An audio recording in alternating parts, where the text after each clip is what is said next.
Episode 3. The High Cuisine of the Ancient World. Feasting, Power, and Prestige. A Food Universal Language Narrative.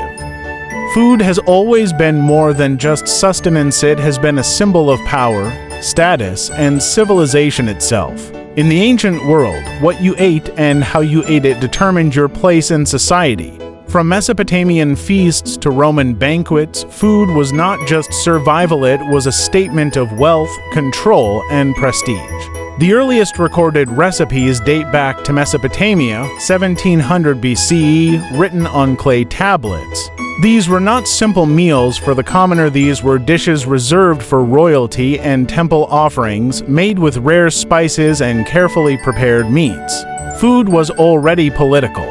In Egypt, the ruling class dined on wheat bread, honey, and roasted meats, while workers lived on a diet of barley, onions, and fish from the Nile.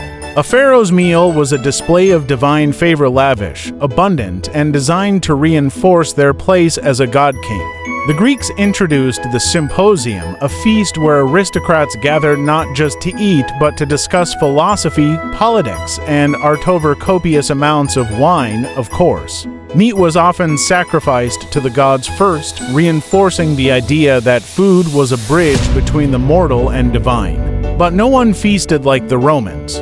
Roman banquets were legendary, sprawling, indulgent affairs filled with exotic ingredients from across the empire. Ostrich, flamingo, and even stuffed dormice were served as displays of wealth. The more extravagant, the better. The ruling class flaunted their control over trade, showcasing spices from India, olive oil from Spain, and wine from Greece. Yet, while the elite feasted, the poor survived on grain rations, reminding us that food has always been a marker of economic inequality.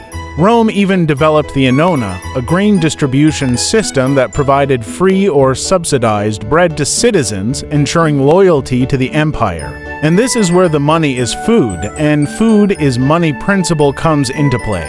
These feasts were not just indulgence, they were power moves. The control of food meant the control of people.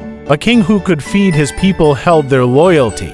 A ruler who lost control of grain lost his empire. Today, we may not feast like Roman emperors, but the idea remains: food shapes economies, influences politics, and defines status. From Michelin-starred restaurants to food banks, the way food is distributed still reflects power structures that have existed for millennia.